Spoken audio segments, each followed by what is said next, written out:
నమస్కారం. Welcome to plus TV. నేను సహస్ర. రెండు తెలుగు రాష్ట్రాల్లో మాలలకి మాదిగలకి ఒక అంతర్యుద్ధమే జరుగుతుందని చెప్పాలి. మీరు మనువాదులంటూ ఒకరిపై ఒకరు దుమ్మెత్తి వేసుకుంటున్నారు. ఒకరిపై ఒకరికి ఐక్యత లేకుండా సమావేశాలు ఏర్పాటు చేసి వాళ్ళ గొంతును విప్పుకుంటూ పాటలు పాడుతున్నారు. అసలు వీళ్ళ మధ్య ఎందుకు ఐక్యత లేదు, వీళ్ళలో వీళ్ళు ఎందుకు గొడవ పడుతున్నారు అని ప్రశ్నిస్తే వర్గీకరణ అంశం అనేది బయటకు రావడం జరిగింది. మరి వర్గీకరణ అనేది కొంతమంది ఏకీభవిస్తే మరికొంతమంది దీన్ని అడ్డుకుంటున్నారు. మాలలు వర్గీకరణకి వ్యతిరేకం అంటూ ఒక ప్రచారం జరుగుతుంది. ఈ ప్రశ్నని ఒక వ్యక్తిని ప్రశ్నిస్తే, నేను రాజ్యాంగ ప్రకారం ఖచ్చితంగా వర్గీకరణని ఏకీభవిస్తాను, నేను దానికి అడ్డుపడట్లేదు అని అంటున్నారు. మరి ఆయన ఎవరో కాదు, young and dynamic Dalit leader, poet Renjarla Rajesh గారు. కానీ మాలలు మాత్రం వర్గీకరణకు వ్యతిరేకం అన్నట్టు ఒక ప్రచారాన్ని ముఖ్యంగా మాదిగలంతా కూడా చెప్పడం జరుగుతుంది. మరి వాళ్ళెందుకు ఈ విధంగా చెప్తున్నారనే అంశాలన్నీ కూడా ఇప్పుడు మాల సామాజిక వర్గానికి సంబంధించిన రెంజర్ల రాజేష్ గారిని అడిగి తెలుసుకునే ప్రయత్నం మనం చేద్దాం. నమస్తే సార్. రెంజర్ల రాజేష్ గారు అంబేద్కర్ వాదినా లేక మాదిగలకు వ్యతిరేకినా? అంబేద్కర్ వాదులు ఎవరికి వ్యతిరేకులు కాదండి. అంబేద్కర్ వాదులు ఎవరికి వ్యతిరేకులు కాదు, మాదిగలేక కాదు, ఎవరికి వ్యతిరేకులు కాదు. బట్ మీరు అడగడమే క్వశ్చన్ ఏమని అడిగారంటే, అంబేద్కర్ వాది అయిన రెంజర్ల రాజేష్ మాదిగల వ్యతిరేక అన్నారు. అంబేద్కర్ వాదులకి ప్రతి దాని మీద అవగాహన ఉంటుంది.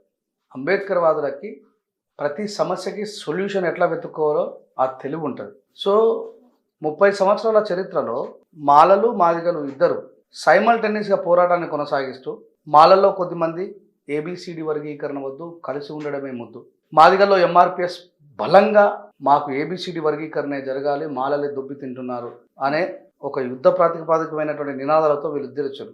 30 సంవత్సరాల తర్వాత రెంజర్ల రాజేష్ ఇటు మాదిగ కులానికి సంబంధించిన వాడు కాదు, ఇటు మాల కులానికి బందీ అయినవాడు కాదు. అంబేద్కర్ వాదిగా అన్ని జాతులకు సమస్య వచ్చినప్పుడు అండగా నిలబడ్డటువంటి నేను ఇప్పుడు ఈ సమస్యకు ఒక సొల్యూషన్ కావాలని చెప్పేసి నేను బయటకు రావడం జరిగింది. ఏమన్నా, నేను రాజ్యాంగబద్ధమైనటువంటి ఏబిసిడి వర్గీకరణ జరగాలని చెప్పాను. ఒక్కసారి 30 సంవత్సరాలు వెనక్కి వెళ్తే చాలామంది ఎంఆర్పిఎస్ని వ్యతిరేకించే ఉద్యమాలు నిర్మాణం చేస్తున్న వాళ్ళు ఎవరు కూడా ఈ మాట అన్నారు. కలిసి ఉందాం అని అంటారు. ప్రతి సమస్యకు ఒక సొల్యూషన్ ఉంటుంది, దానికి కూడా సొల్యూషన్ ఉంది. అందుకే రాజ్యాంగబద్ధమైన వర్గీకరణ కావాలనేటువంటి నినాదాన్ని లేవనెత్తింది నేను, దిగంబర్ కామ్రే గారి. సో నేను మాదిగల వ్యతిరేకిని కాదు, ఎవరి వ్యతిరేక, నేను సమాజం యొక్క అభిలాష, శ్రేయోభిలాషని. నేను సమాజానికే శత్రువుని కానప్పుడు బ్రాహ్మణులను సైతం వాళ్ళకు అన్యాయం జరిగితే అండగా నిలబడాల్సినటువంటి అంబేద్కరిస్ట్ నేను నా తోటి కులం వారు అన్యాయానికి గురవుతే వాళ్ళకి అండగా నిలబడతా కానీ వాళ్ళకి వ్యతిరేకంగా ఎందుకుంటా? కాకపోతే ఆ పోరాటం సక్రమంగా పోవట్లేనదే నా బాధ. అయితే ఇప్పుడు మీరు ఏబిసిడి వర్గీకరణకి అడ్డుపడుతున్నారా? లేదు. ఒకవేళ అడ్డుపడకపోతే మరి మాలలతో నేను ఎందుకు జట్టు కట్టారు? అంటే ఏబిసిడి వర్గీకరణ అనేది రాజ్యాంగబద్ధంగా జరగాలి. వీళ్ళు ఏం చేస్తున్నారంటే, ఇప్పుడు బీజేపీ గవర్నమెంట్ మందకృష్ణ గారితో ఏబిసిడి వర్గీకరణ సలహాలు సూచనలు చెప్పించి ఎలక్షన్ కంటే ముందే వచ్చి నేను ఖచ్చితంగా ఏబిసిడి వర్గీకరణ చేస్తాను అని మాటిచ్చిపోయిన నరేంద్ర మోడీ గారు సుప్రీంకోర్టు చేత తీర్పు ఇప్పించవచ్చు కదా. సలహాలు సూచనలు ఇప్పడం ఏంటి? You got that point. Supreme court చేత తీర్పు ఇప్పియాలి కదా. కానీ సుప్రీంకోర్టు తీర్పు ఇవ్వదు కూడా. ఎందుకంటే సుప్రీంకోర్టుకు ఆ శక్తి సామర్థ్యం లేదు. ఆర్టికల్ 341 మీద మాట్లాడే అధికారం పార్లమెంటుకు మాత్రమే ఉంది.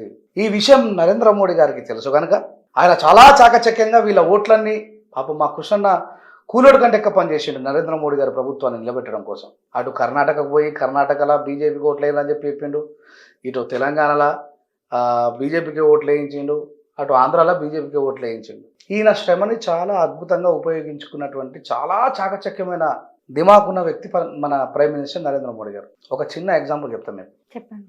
ఆయన మొదట్లో ఎలక్షన్లో ఒక సూత్రం పాటించాడు. 0 బ్యాలెన్స్ అకౌంట్ తీయండి, 15 లక్షల రూపాయలు వేస్తాను.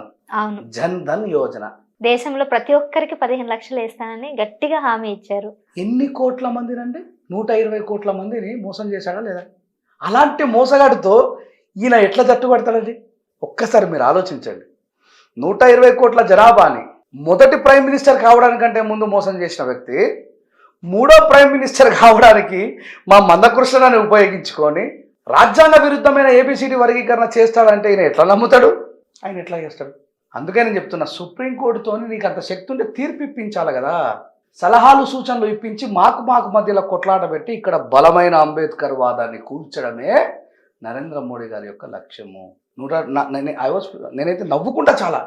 అరే 120 కోట్ల మందిని మోసం చేసిన ప్రైమ్ మినిస్టర్ నేను ఎట్లా నమ్ముతాడు? ఈ విషయం ఈయనకు కూడా తెలుసు మరి. ఇప్పుడు చంద్రబాబు నాయుడు గారి గవర్నమెంట్లో 2004లో బలవంతంగా నువ్వు వేయించుకున్నావు నీ పంతం నెగ్గించుకోవడం కోసం. నీ ఓట్లు ఆయనకు అవసరం. ఏమైంది మన 2006లో?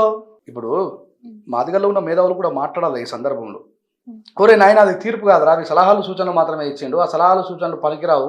ఒకవేళ పాపం గౌరవ ఇప్పుడు మనకు ఉన్నటువంటి తాజా ముఖ్యమంత్రి గారు రేవంత్ రెడ్డి గారు చేసినా అది ఆగదు, మళ్ళీ అదే సుప్రీంకోర్టులో కొట్టేస్తారు. ఈ సలహాలు సూచనలు ఏమి ఇచ్చినో తెలియదు, ఎందుకోసం ఇచ్చినో తెలియదు, ఎవరిని ఎవరు మోసం చేస్తారో కూడా అర్థం చేసుకోకుండా మా మాదిగ సామాజిక వర్గం ఒక కులాన్ని మొత్తం టార్గెట్ చేసి వాళ్ళు మాట్లాడడం కానీ పాటలు రాయడం కానీ ఇవన్నీ కూడా సభ్య సమాజం గమనిస్తుంది కదండి.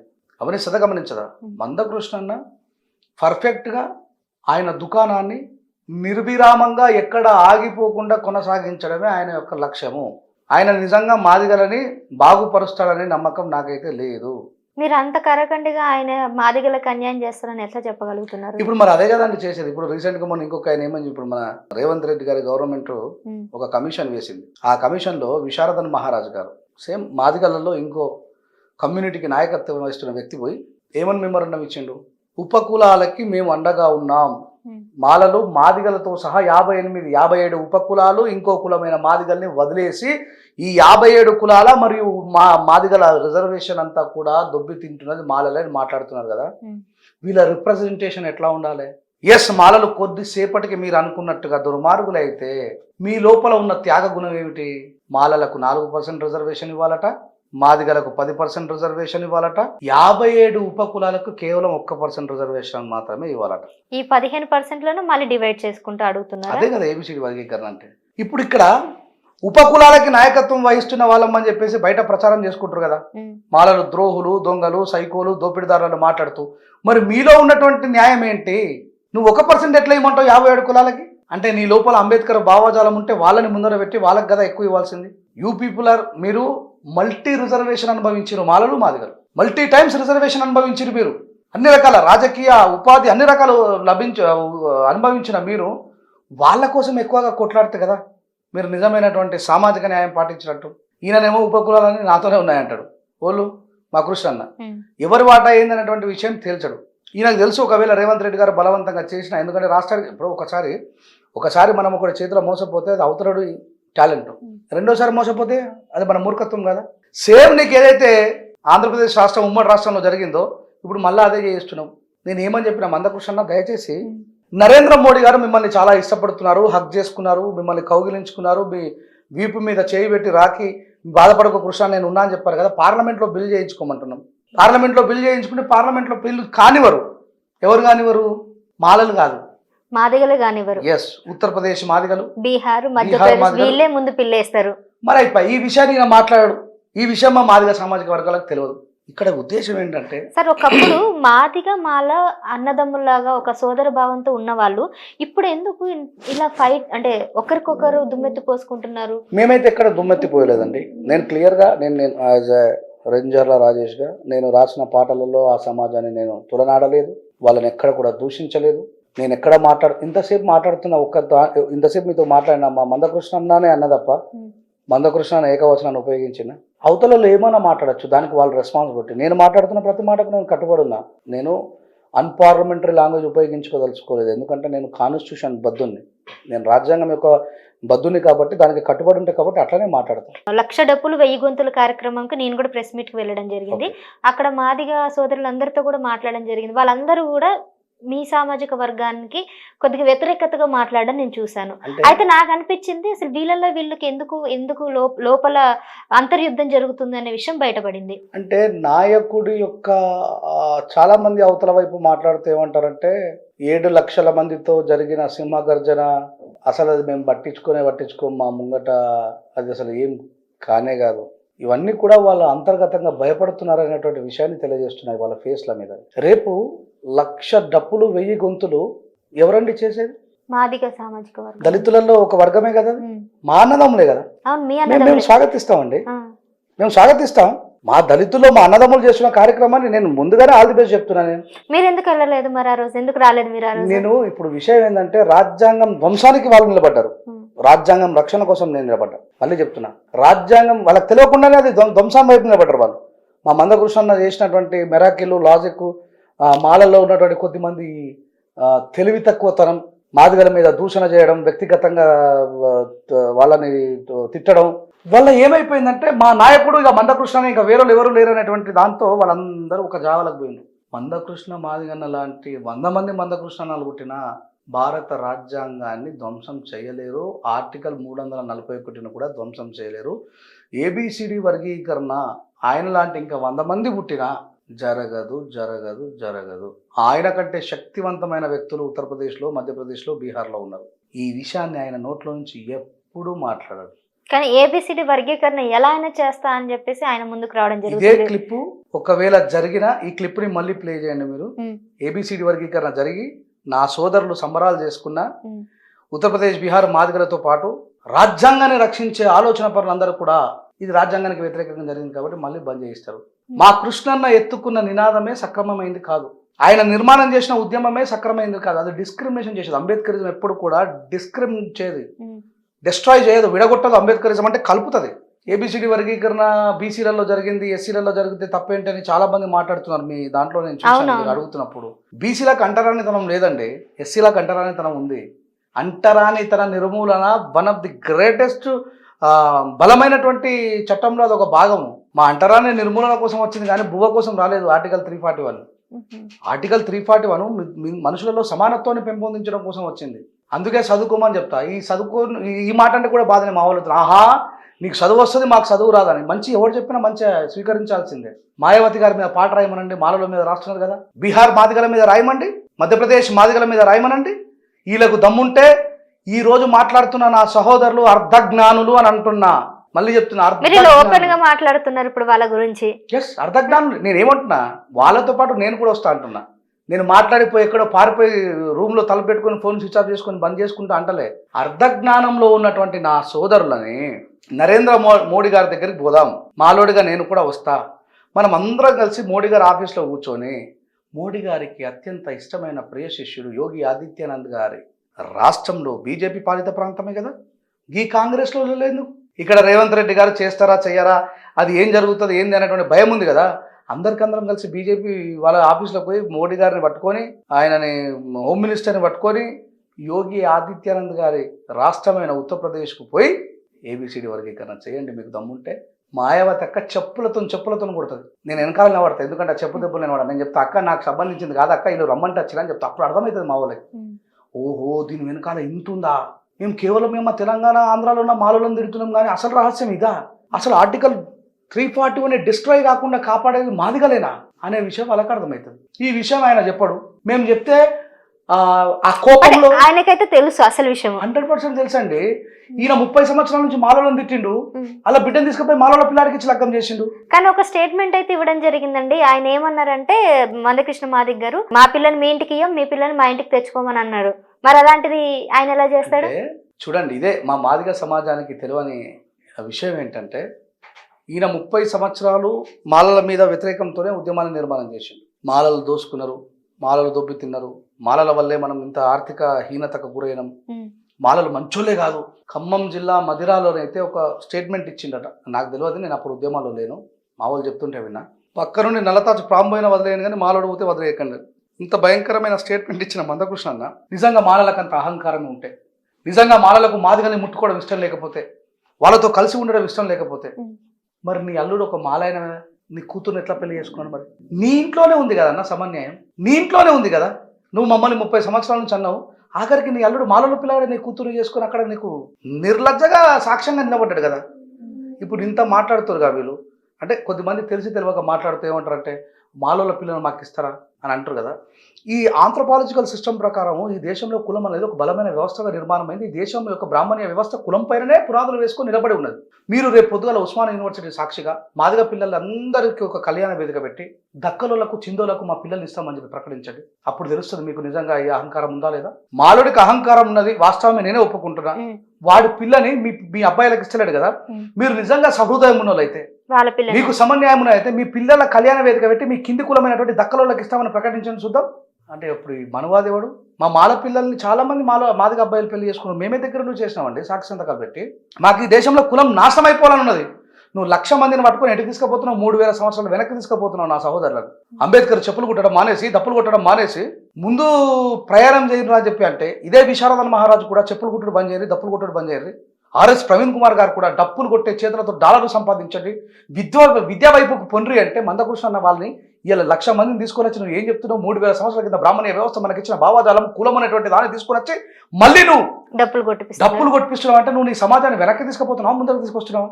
నువ్వు డప్పులు కొట్టి ఎవరిని భయపెట్టాలా?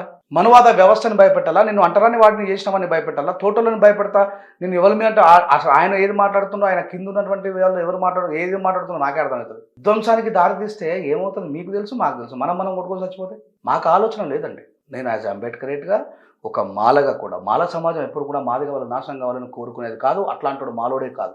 మాలోళ్ళు ఉద్యోగాలు సంపాదించుకున్నారు, మాలోళ్ళు రిజర్వేషన్ అనుభవించారు, మాలోళ్ళు పదవులలో ఉన్నారు, మాలోళ్ళు పోరాటాలు చేశారు, మాలోళ్ళు త్యాగాలు కూడా చేసిండ్రు. ఈ దేశంలో మళ్ళీ చెప్తున్నా, భారతదేశంలో ఎస్సీ ఎస్టీ అట్రాసిటీ చట్టాన్ని మాలోళ్ళ కోసం తీసుకురాలేరు, దళితులందరి కోసం తీసుకొచ్చారు. ఆ ఇద్దరు లీడర్లు ఎవరు? మాలోళ్ళు కాదా? మాలోళ్ళు అన్నీ తీసుకున్నారు, మాలోళ్ళు అన్నీ తీసుకున్నారండి. తీసుకున్నారు కాబట్టే దే ఆర్ నాట్, వాళ్ళ రెస్పాన్సిబిలిటీని వాళ్ళు మర్చిపోలేరు. అంబేద్కర్ బిడ్డ ఈ లాడర్ ఎక్కిన తర్వాత ఈ సభ్య సమాజాన్ని చూసి మిగతా వాడికి నువ్వు అండగా నిలబడు అన్నారు కాబట్టే కత్తి పద్మారావు గారు, బొజ్జ తారకం గారు, కారంచెడు చుండూరు సంఘటన కోసం పోరాటం చేసి ఈ శవాలని ఢిల్లీ నడుబొడ్డున న్యాయం కోసం నినదిస్తే భారతదేశంలో ఉన్నటువంటి దళితులందరూ ఏకమై ఒక ప్రత్యేకమైన చట్టాన్ని నిర్మాణం చేసినటువంటి ఘనత ఉన్నది కదా. మరి నువ్వు వచ్చిన తర్వాత ఏం చేసినావు? నేను అడుగుతున్నా కదా. మాలోళ్ళకు మాదిగోళ్ళకు పంచాయతీ పెట్టినావు, మాలోళ్ళకు మాదిగోళ్ళకు మధ్యలో డిస్ట్రాయ్ తీసుకొచ్చినావు. నువ్వు తీసుకుపోయినటువంటి నినాదం కూడా చివరికి ఒక సానుకూలమైన ముగింపు లేదు అంటున్నా. నేను మళ్ళీ చెప్తున్నా, ఇప్పుడు ఈయనకు తెలుసు ఈడ చేస్తాం బలవంతంగా బగ్గ మందిని తీసుకుని రేవంత్ రెడ్డిని భయపెట్టి చేస్తాం, మళ్ళా పోతుంది. మళ్ళా పోయిన తర్వాత మళ్ళా మొత్తుకుంటాడు. ఇక చూడు మాలో చేయబట్టే పోయింది. మాలో అంత శక్తివంతులు అంటే ఒకటే ఒక ఫ్యామిలీని చూపిస్తలేదు. కాకా వెంకటస్వామి, వివేక వెంకటస్వామి, వంశీ, ఈ ముగ్గురుతో ఆగిపోయేది అది. అరే మెజారిటీ మీ మాదిగలయ్యా, మీ మాదిగ ఎంపీలే ఆడ మేము ఒప్పుకోమని చెప్పేసి కొట్టేస్తారు. ఈ విషయాన్ని చెప్తలేడు ఆయన. సో కావాలని చెప్పేసి ఇక్కడ బీజేపీతో పాటు మందకృష్ణ ఇద్దరు కలిసి ఆడుతున్న డ్రామా ఇది. ఇప్పుడు మీకింత అవగాహన వచ్చి మీకింత దీని మీద ఒక క్లారిటీ వచ్చినప్పుడు మాదిగ సోదరులకు ఎందుకు అర్థం కాదంటారు? అంటే మన సొసైటీ ప్రకారం ముఖ్యంగా మన ఇండియాలో జరుగుతుంది, మీరు అన్నట్టు ఈ వర్గీకరణ జరగదు అనే విషయం వాళ్ళకి తెలుసు కూడా, ఎందుకు ఆయనతో అడుగులు వేస్తున్నారు? చాలా మంది మేధావులు మౌనంగా ఉన్నారు, వాళ్ళందరికి తెలుసు. చాలా మంది మేధావులు మౌనంగా ఉన్నారు. కొద్దిమంది మూర్ఖంగా వాదిస్తున్నారు, కొద్దిమంది ఈగో సాటిస్ఫాక్షన్ కోసం పనిచేస్తూ ఉన్నారు, కొద్దిమంది డబ్బుల కోసం పనిచేస్తూ ఉన్నారు, కొద్దిమంది క్లియర్గా కనబడుతుంది మనకి. ఇప్పుడు నీ ఉద్యమం, నువ్వు ఆర్థికంగా బలంగా లేవు, నువ్వు రాజకీయంగా బలంగా లేవు, మరి నీ అన్ని లక్షల మందితో మీటింగ్ ఎట్లా పెడుతున్నావు? మాదిగ సామాజిక వర్గానికి తినడానికి తిండి లేదంటున్నావు కదా, ఇవన్నీ డబ్బులు ఎడికెళ్ళి వస్తున్నాయి? నేను అడగాల. ఆయన మీటింగ్లో మాట్లాడితే ఏమంటాడంటే, వివేక్ వెంకటస్వామి మొత్తం అడ్జస్ట్ చేస్తాడండి. వివేక్ వెంకటస్వామి మాలోడు, రాజ్యాంగం యొక్క సంరక్షణ కోసం మాల సమాజం మొత్తం నిలబడ్డది. వివేక్ వెంకటస్వామి గారు ఊరికేనే కాలేదు కదా, వాళ్ళ తండ్రి మినిస్టర్ ఏంటంటే కారణం అంబేద్కర్ గారు ఇచ్చిన reservation. The people have responsibility pay back to the society. వాళ్ళు ఇంత పెద్ద మాలల సింహగర్జన జరిగింది, వివేక్ వెంకటస్వామి మాలల మనిషి అని చిత్రీకరించారు. డిసెంబర్ 1వ తారీఖు మీటింగ్ అయిపోయిన తర్వాత 3వ తారీఖు 4వ తారీఖు సతీష్ మాదిగ గారు పోయి వివేకానంద దగ్గర కూర్చొని, అన్న మా మాదిగలకు లెదరు ఇండస్ట్రీ కావాలని చెప్పంటే, అన్న ఏంటని చెప్పి, ఎస్ కంపల్సరీ నేను చేస్తా అని చెప్పి ఆయన రెస్పాన్సిబిలిటీని మర్చిపోలేడే. కులానికి మాలోడైనా ఆయనకు ఓట్లేసిన దాంట్లో మాదిగలు ఉన్నారు, మిగతా వాళ్ళు కూడా ఉన్నారు కదా అని చెప్పేసి ఒక ప్రజాప్రతినిధిగా వాళ్ళకి రెస్పాన్స్ అయ్యాడు కదా. మరి వివేక్ వెంకటస్వామిని ఒక కులానికి ఎట్లా అంకితం చేస్తారు మీరు? ఇదంతా కూడా మూర్ఖత్వము. ఈ మళ్ళీ చెప్తున్నా, చదువు లేని తనమే. అంతేందుకు ఇప్పుడు రీసెంట్ గా సింహగర్జనలో మీరు ఒక స్పీచ్ ఇచ్చారు. ఆ సభలో సింహగర్జనలో మీరు మాట్లాడిన సభలోనే ఈ వర్గీకరణ వద్దనే వాళ్ళ చాలా మంది ఉన్నారంట. అవును, అంటే విషయం ఏంటంటే, కొద్దిమంది ఈయన ఎట్లాగైతే ఒక దందా దుకాణం పెట్టుకున్నాడో, మా మాలలలో కూడా దందాలు దుకాణం పెట్టుకున్న వాళ్ళు ఉన్నారు. మొత్తం మాలలందరూ కూడా గొప్ప సంస్కరణవాదులు అని కూడా నేను చెప్పాను. మా దాంట్లో ఉన్న వాళ్ళు కూడా అర్థం చేసుకోవాలి. తోటి సహోదరులు మాకు అవస్థ ఉన్నది, they are long sufferers. Madiga community they are long sufferers. ఇట్లా మాట్లాడితే వాళ్ళకు బాధ అనిపిస్తుంది. కానీ నేను ఏమంటున్నా, నేనైతే డే 1 నుంచి చెప్తా ఉన్నా. ఎప్పుడైతే ఆగస్టు 1వ తారీఖున వీళ్ళకి తీర్పు వచ్చిందో, నేను నవంబర్ సెప్టెంబర్ టైంలో నేను దీంట్లో ఎంటర్ అయిన తర్వాత నేను డే 1 నుంచి ఇదే చెప్తున్నా. యాజ్ అంబేద్కరేట్గా నేను ఏబిసిడి వర్గీకరణ రాజ్యాంగబద్ధంగా జరగాలని కోరుకుంటా. అదే మీరు కోరుకుంటున్నప్పుడు ఆ వర్గీకరణ వద్దు అనుకున్నారు, దాదాపు 30 సంవత్సరాలుగా వద్దు అనుకున్న వాళ్ళంతా కూడా ఆ సభలో ఉన్నప్పుడు మీరు ఎందుకు ఆ సభలో స్పీచ్ ఇచ్చారని నా ప్రశ్న. వాళ్ళందరూ ఉంటే నేను ఆ మాట మాట్లాడకూడదా? నా వాణిని, నా బాధని, నా ఆలోచనని వినిపించేది ఎవరి ముందర మాట్లాడినా? నా మాల సామాజిక వర్గం ముందర నేను మాట్లాడినా I'm the person of one of the responsible holder. ఆ 7 లక్షల మందికి నేను కూడా ఒక రెస్పాన్స్ ఉన్న వ్యక్తిని. నేను చెప్తేనే కదా 70,000 కుర్చీలు తీసి నెత్తి మీద పెట్టుకుని వర్షంకు పారిపోకుండా నిలబడ్డారు. 17 సంవత్సరాల నా ఉద్యమ చరిత్రని కాపాడినరు వాళ్ళు. వర్షం పడగానే పారిపోయిన మాలలోనే పేరు రావద్దురా, ఈ సభల నుంచి ఎవ్వడు బయటకు పోయినా బ్రతికి ఉన్న శవాలతో సమానం గుర్తుపెట్టుకున్నానని నేను చెప్తే 70,000 కుర్చీలను తీసి నెత్తి మీద పెట్టుకున్నారు మా వాళ్ళు. అక్కడ వెనుక ఉండి ఆ సామాజిక స్పృహ లేకుండా కొద్దిమంది మూర్ఖుల మాటను విని కాదు, ప్రతి సమస్య కోసం ముందుండే మా అన్న చెప్పిండు కాబట్టి నిలబడరు. అక్కడ వాళ్ళు నా గౌరవాన్ని కాపాడినరు. అందుకే నేను వాళ్ళ పక్షాన నిలబడి మాట్లాడుతున్నా. నేను అట్లా గుర్తుపెట్టుకోండి, జ్ఞానం కలిగిన మాలోడు ఎవ్వడు కూడా మాదిగ సామాజిక వర్గం యొక్క అభ్యున్నతికి అడ్డుపడడు. అది మన తెలంగాణలో అయితే లేదు. స్పెషల్లీ ఆయన ఎవరు కృపాకర్ మాదిగ ఒక వీడియోలో మాట్లాడుతున్నాడు చాలా దుర్మార్గంగా. ఆయన ఆంధ్ర అయినా అలా భార్య తెలంగాణ అనుకుంటా బహుశా. మీ పేట వేరు మా పేట వేరు, మీ తిండి వేరు మా తిండి వేరు, మీ సంస్కృతి వేరు మా సంస్కృతి వేరు, మీ జీవన విధానం వేరు మా జీవన విధానం వేరు అని మాట్లాడుతున్నా. ఆయన ఎట్లా ఇంటలెక్చువల్ ఏంటో నాకైతే అర్థం కాలేదు. అయ్యా బాబు, ఈ సందర్భంగా నేను ఈ టీవీ ఛానల్ ద్వారా మీకు తెలియజేస్తున్నా, ఇది మీకు ఆంధ్రాలో ఉంది కావచ్చు కానీ మా తెలంగాణలో అయితే లేదు. మేము నిరంతరం కలిసిమెలిసి ఉన్నాం, కలిసి చదువుకున్నాం, కలిసి పోరాటాలు చేసినాం కాబట్టి మాకు ఆ కమ్యూనిజం భావాజాలాలు కలిగి ఉన్నాం కాబట్టి మాలా మాదిగలకు ఆ ఫీలింగ్ లేదు, అట్లాంటి ఆలోచనలు కలిగిలేము. ఇట్లాంటి కొద్దిమంది మూర్ఖులు సరిగా దిమాగ్ లేక చేసినటువంటి కొన్ని వాదనల వల్ల ఇవన్నీ జరుగుతూ ఉన్నాయి. అందుకే ఎవరైతే ఎవరిని పాటించి ముందుకు పోతా ఉన్నారో వాళ్ళు ఆలోచించాలి. ఏ నినాదాల వెనుక ఎవరి ప్రయోజనాలు దాగి ఉన్నాయో తెలుసుకోకపోతే మనం చేసే త్యాగాలన్నీ కూడా నిర్వీర్యం అయిపోతాయి. నేను ఇప్పటికీ చెప్తా ఉన్నా, నేను భారత రాజ్యాంగ సంరక్షకుడను. మాలల్లో రాజ్యాంగం కోసం నిలబడ్డ వాళ్ళే ఉన్నారు. ఈ విషయం నేను ఆ స్టేజ్ మీద ఎందుకు ఎక్కారని మీరు అడిగింది కాబట్టి నేను సమాధానం చెప్తా ఉన్నా. నిజంగా మాదిగలలో ఎవరైనా ఈ ఏబిసిడి వర్గీకరణ రాజ్యాంగబద్ధంగా జరుగుతలేదు, రాజ్యాంగబద్ధమైన ఏబిసిడి వర్గీకరణ జరుపుకుందాం రండి మాదిగల్లారా అని ఎవరైనా సభ పెట్టి పిలిస్తే నేను ఆ స్టేజ్ మీద కూడా ఎక్కి మాట్లాడేవాడిని. ఓనా రాజ్యాంగబద్ధమైన వర్గీకరణకు మద్దతుగా నిలబడ్డ మాదిగ సహోదరుల మీతో పాటు నేను కలిసి పనిచేస్తానని ఆ విషయం అర్థం చేసుకోవాలి వాళ్ళు. ఇప్పుడు 1,00,000 మంది దప్పులు కొట్టి చేస్తున్న కార్యక్రమం వల్ల నేను వాళ్ళకి ఆల్ ది బెస్ట్ చెప్తూనే ఒకసారి మీరు వెనక్కి వెళ్తున్నారా ముందుకు వెళ్తున్నారా పరీక్షించుకోండి అంటున్నా. మేమేమో రాజ్యాంగాన్ని రక్షించడం కోసం ముందుకు పోతున్నాం, మీరేమో రాజ్యాన్ని భయపెట్టడం కోసమా, లేకపోతే వివేకానందని భయపెట్టడం కోసమా, నాగరాజాన్ని భయపెట్టడం కోసమా, రంజల్ రాయ్ని భయపెట్టడం కోసమా, ఎవరిని భయపెట్టడం కోసమేనా? ఇప్పుడు మేము ఎవరం మీరు డప్పులు కొడితే భయపడడానికి? మీ తోటి సహోదరులమే. మీ డప్పు శబ్దం మేము చిన్నప్పటి నుంచి విన్నాం కదా, ఇంకా ఏ రకమైన కొత్త డప్పు కొట్టి భయపెడతావు మమ్మల్ని? అసలు వీళ్ళ టార్గెట్ ఎవరు? మీరేనా? ఇక నేను పేరు చెప్పను. ఒక కమిటీ అంతా కూర్చొని ఈ ముగ్గురికి సాగు డప్పు కొట్టాలని నిర్ణయించారు. అసలు వాళ్ళు ఏం చెప్తున్నారంటే ఈ కార్యక్రమానికి ఎవరైనా గనక అడ్డు వస్తే వాళ్ళ చావు డప్పు మేమే కొడతాం మా చేతులు అమ్మటండి. ఎందుకు వస్తారండి అడ్డు? ఎవరెందుకు? ఈ ఇండియన్ కాన్స్టిట్యూషన్ గివెన్ ఫ్రీడమ్ అండి. ఆర్టికల్ 19 ప్రకారం భావ ప్రకటన స్వేచ్ఛ ఉంది. నేను మళ్ళీ చెప్తున్నా, నేను కాన్స్టిట్యూషన్ పరిధిలో ఉంటా. నీ స్వేచ్ఛ నేను ఎందుకు అడ్డుకుంటా? నువ్వు ఇలా 1,00,000 మంది 1000 గొంతులతో కార్యక్రమం పెడితే నేను రేపు పొద్దుగల 5 లక్షల మందితో సేవ్ ఇండియన్ కాన్స్టిట్యూషన్ మీటింగ్ పెడతా. నాకు ఆ రైట్ ఉంది కదా. నువ్వు డప్పు కొట్టుకొని ఇంకా చరిత్రలో హీనులుగా మిగిలిపోతున్నామని నువ్వు చెప్పుకుంటే ఇగో రాజ్యాంగాన్ని రక్షిస్తామని 5 లక్షల మందితో నేను మీటింగ్ పెట్టి ప్రపంచాన్ని చెప్తా. అరే అమ్మ, దళితులలో మాలలు రాజ్యాంగం రక్షణ కోసం నిలబడ్డారు అనే చరిత్ర నాది లిఖించబడితే ఇంకా డప్పులు కొట్టుకుంటా విక్టిమ్ కార్డు వాడుకుంటూ నేను బాధితున్నయ్యా. న్యాయం కోసం పోరాడితే సరైన న్యాయం కోసం పోరాడు. మేము మద్దతు ఉంటామంటున్నాం కదా. నీ న్యాయ పోరాటమే కాదు అది. వీళ్ళకి అర్థమవుతలేదు ఆ విషయం. ఇవాళ కాకుండా 4 రోజులకు అర్థమవుతుంది. ఇప్పుడు రేవంత్ రెడ్డి గారు చేసిండ్రే అనుకోండి బలవంతంగా, మీరు ఉత్సాహంతో అద్భుతమైనటువంటి డప్పు వాయిస్తారు. రేపు 3 నెలలకో 4 నెలలకో సంవత్సరానికో 2 సంవత్సరాలకో పోతే ఎవరికి సాగు డప్పు కొడతారు? రాజ్యాంగానికి సాగు డప్పు కొట్టే శక్తి ఉందా మీకు? రాజ్యాంగాన్ని కాదనే శక్తి ఉందా మీకు? మరి మీ నరేంద్ర మోడీ కొట్టుకోవాలా? ఎందుకు? నీ పాలిత ప్రాంతంలో చేయకుండా ఈ కాంగ్రెస్ గవర్నమెంట్ ఉన్న దాంట్లో చేయమని చెప్పి ఎందుకనేవరా నరేంద్ర మోడీ అని చెప్పేసి ఆయనకు సాగు డప్పు కొట్టాలి.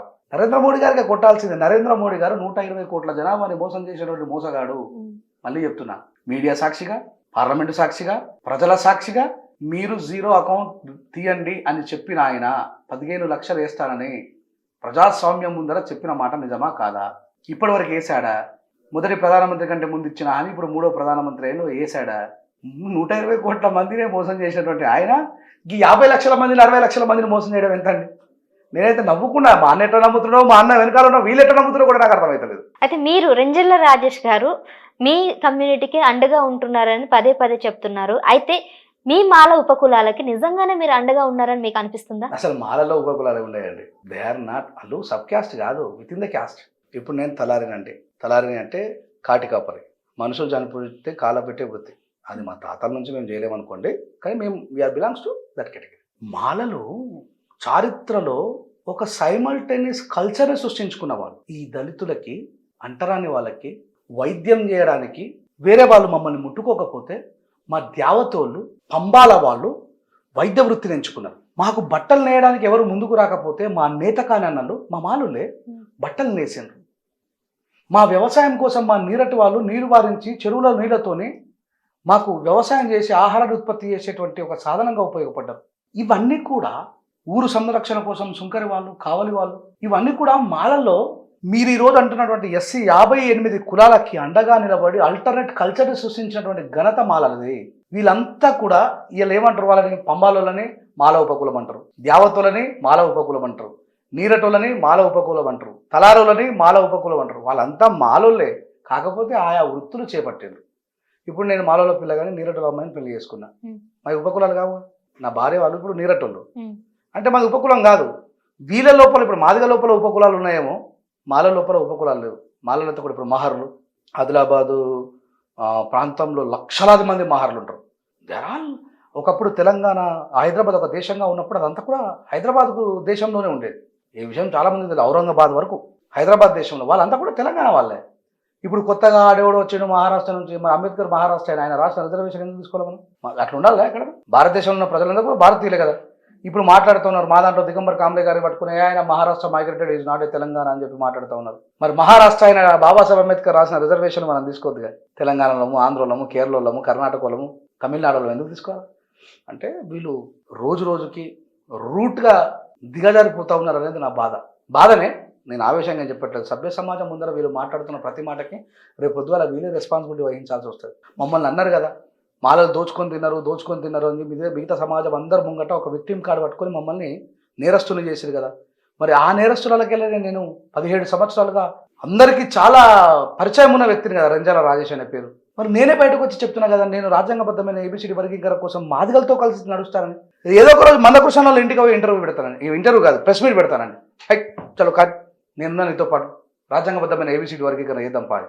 ఈ రాబోయే కొన్ని రోజులలో ఇదే జరుగుతుంది. కానీ వాళ్ళు లక్ష తప్పులు 1000 గొంతులు అయిపోయిన తర్వాత రేవంత్ రెడ్డి గారు ఒకవేళ చేస్తే, ఇప్పుడు మా వాళ్ళందరూ సీదా పోయి సేవ్ ఇండియన్ కాన్స్టిట్యూషన్ పేరు మీద రాహుల్ గాంధీ ప్రధానమంత్రి కావాలని చెప్పి మొత్తుకుంటే ఈయనేమో ఇండియన్ కాన్స్టిట్యూషన్కి అగ్రెస్ట్గా ప్రవర్తించడం అని చెప్పేసి ఇప్పుడు వేలాది మందితో ఢిల్లీలో మీటింగ్ పెట్టే ప్రయత్నాలు చేస్తూ ఉన్నారు. ఎవరు చేసేది వాళ్ళు చేస్తారు కదండి. చేస్తారా చేయరు? నిజంగా తెలంగాణలో మాదిగలు అధికంగా ఉంటే మాదిగలకు ఎక్కువ రిజర్వేషన్ ఉండాలని అంటున్నారు మాలలు. కానీ మాలలకు అన్యాయం జరగద్దు అంటున్నారు. వీళ్ళు ఎవరో లెక్కలు చెప్తారు. 2011 లెక్కలు చెప్పినా ఈ రోజు తీసిన లెక్కలలో కూడా వాళ్ళకి మాకు మధ్యలో 6% తేడానే ఉంది. మాలలకు మాదిగలకు 6% తేడానే ఉంది. వాళ్ళేమో 70 లక్షల మాదిగలు ఉన్నారట, 30 లక్షల మాలలు ఉన్నారట. నేను ఏమంటున్నా, మనం అందరం కూడా సామాజిక న్యాయం కోరుకునే వ్యక్తులు మాలలకు ఎట్లా అన్యాయం చేస్తారు?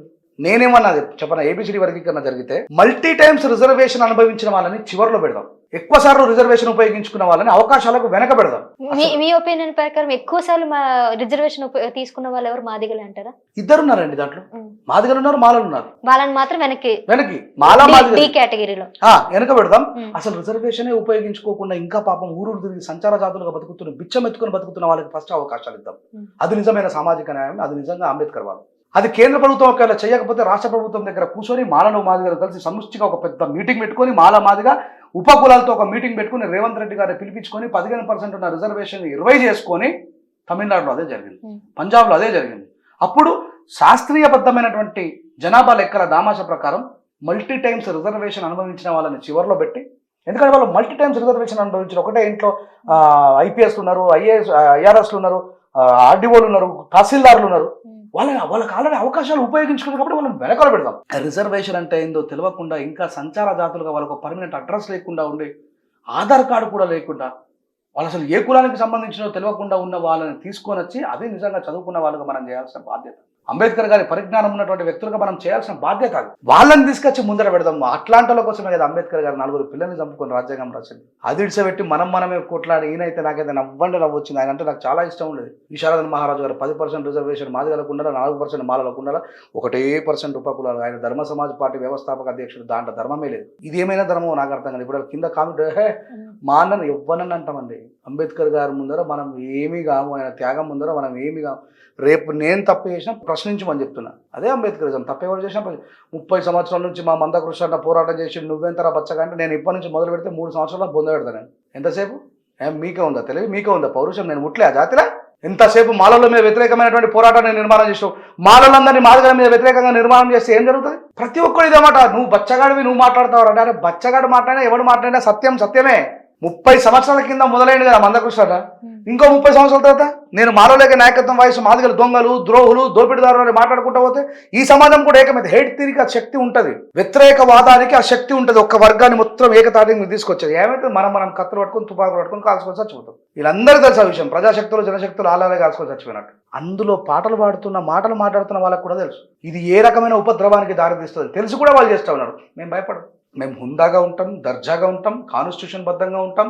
మేము మాదిగల నాశనం కోరుకునే వ్యక్తులం కాదని ధైర్యంగా ప్రకటిస్తాం. అట్లా అన్ని మాలలకు మీరు వ్యతిరేకంగా చేసిన ఊకం, మాలల నాశనం కోరుకుంటే కూడా ఊకం. నేను మాలల వైపు నిలబడతా. మీకు నిజంగా సోదరభావం ఉండి సాదరంగా ఆహ్వానిస్తే మీకోసం కూడా పోరాడతాను. నేను చెప్తున్నా కదా, ఏదో ఒక రోజు మందకృష్ణ ఇంటి దగ్గరికి పోయి నేను ప్రెస్ మీట్ పెట్టకపోతే నా పేరు రెంజాల రాజేషే కాదు.